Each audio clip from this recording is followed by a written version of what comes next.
Kali ini saya akan memberikan tutorial sebagai operator pada OpenSID.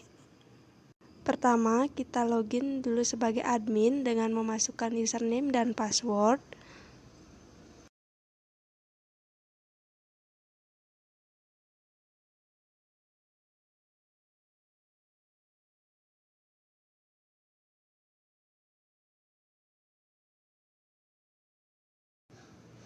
Nah, ini merupakan halaman home dari OpenSID yang terdiri dari wilayah, penduduk, keluarga, surat tercetak, kelompok, rumah tangga, dan lainnya.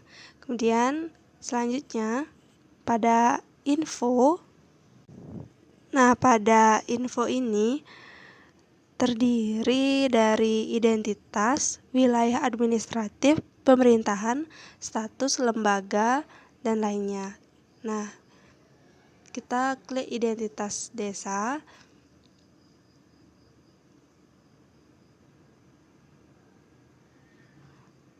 Di identitas desa ini kita bisa melihat data desa. Nah, jika kita mau mengubah data desa, kita bisa klik ubah data.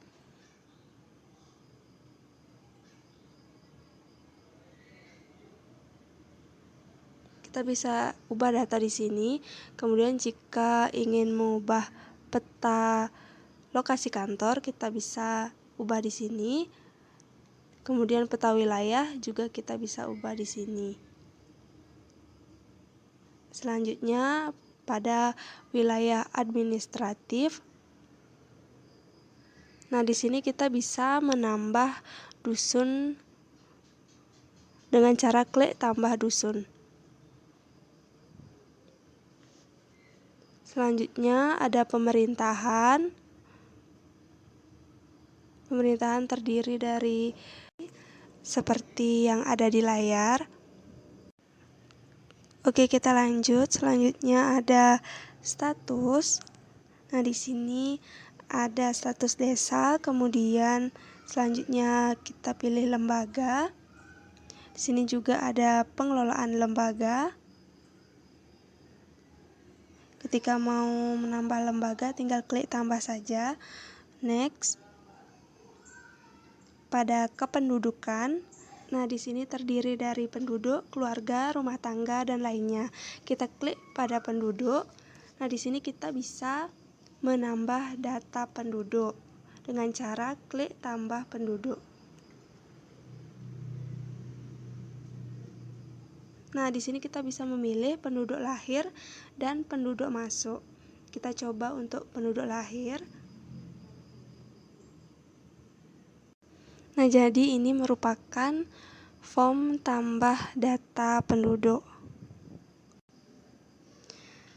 Jadi di sini kita bisa menambah nama lengkap, NIK, nomor KK, dan sebagainya. Nah, jadi di sini terdapat hal-hal yang wajib diisi.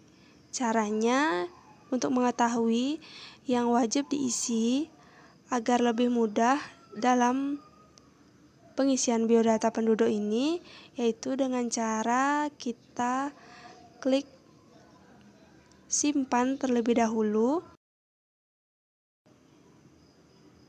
Nah, di sini akan tertera yang wajib diisi ketika menambahkan biodata penduduk. Nah, untuk yang tidak wajib diisi boleh dikosongkan.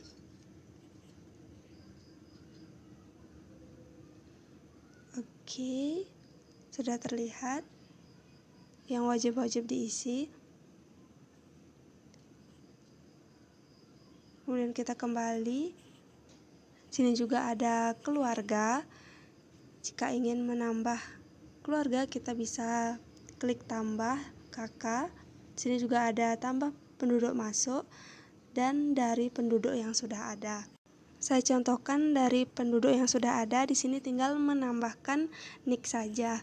Kembali, kemudian selanjutnya ada juga rumah tangga, kelompok, data suplemen, dan calon pemilih. Next. Ada statistik. Di sini ada statistik kependudukan, laporan bulanan, laporan kelompok rentan, dan laporan penduduk. Kemudian selanjutnya ada kehadiran, terdiri dari jam kerja, hari libur, rekapitulasi, dan pengaduan. Nah, selanjutnya ada layanan surat. Nah, di sini saya sudah membuatkan tutorial mengenai layanan surat ini. Nanti akan dibahas di sana. Next. Di sini ada sekretariat, terdiri dari informasi publik, inventaris, dan klasifikasi surat. Selanjutnya ada buku administrasi, yaitu ada administrasi umum, administrasi penduduk, administrasi pembangunan, dan arsip. Kemudian selanjutnya ada keuangan, ada impor data, laporan, input data, laporan manual, dan laporan APBDes. Pada analisis ada master analisis dan pengaturan. Di sini juga ada bantuan, pertanahan, pembangunan. Nah, selanjutnya pada menu lapak.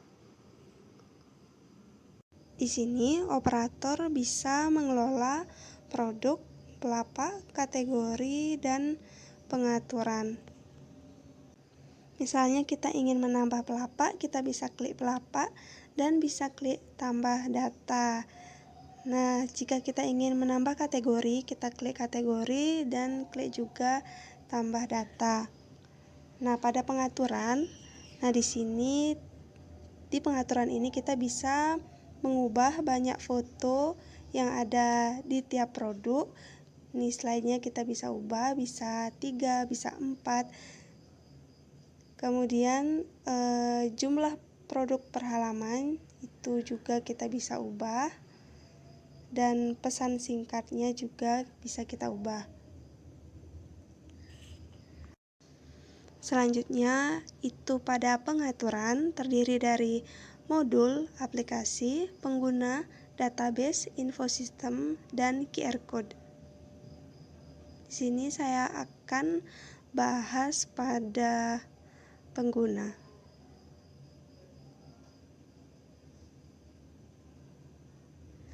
Nah, di pengguna ini kita bisa membuatkan kode akses kepada penduduk yang ingin mendaftarkan diri sebagai pelapak dengan cara tambah pengguna baru. Nah, di sini kita bisa memasukkannya sebagai pelapak. Nah, selanjutnya pada admin web, pada bagian artikel. Nah, di sini pada bagian jurnal.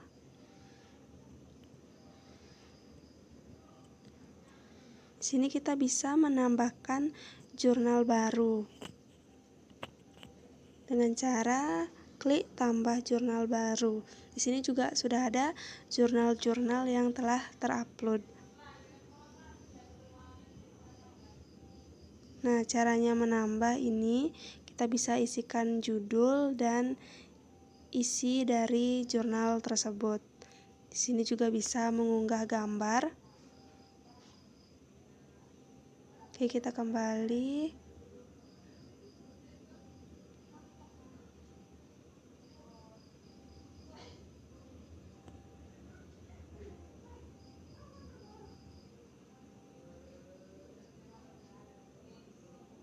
Nah, selanjutnya pada menu.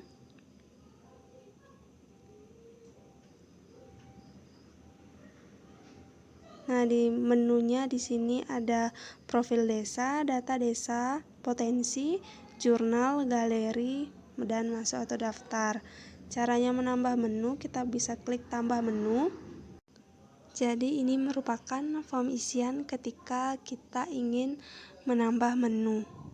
Kita kembalikan saja. Nah, selanjutnya yaitu ada galeri. Nah, di sini kita bisa tambah album dengan cara klik tambah album. Di sini juga sudah ada beberapa album galeri. Nah, ketika kita klik tambah album, di sini kita akan bisa menambahkan nama album dan unggah gambar. Hanya bisa mengunggah gambar. Oke, kita kembali kemudian ke media sosial. Nah, di sini media sosial ada Facebook, Twitter, YouTube, dan lain sebagainya. Nah, di sini kita bisa mencantumkan link sosial media yang telah ada.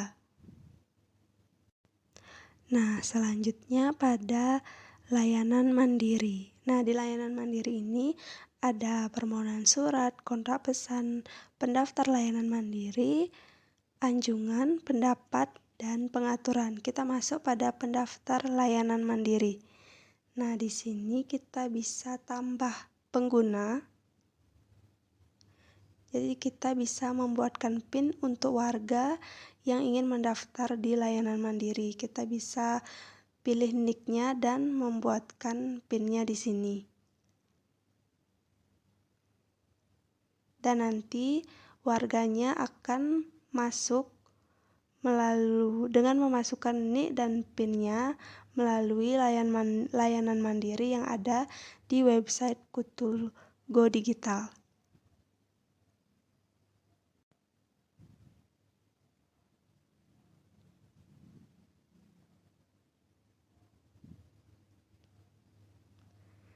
Nah, jadi demikian tutorial untuk operator pada OpenSID Kutul Go Digital.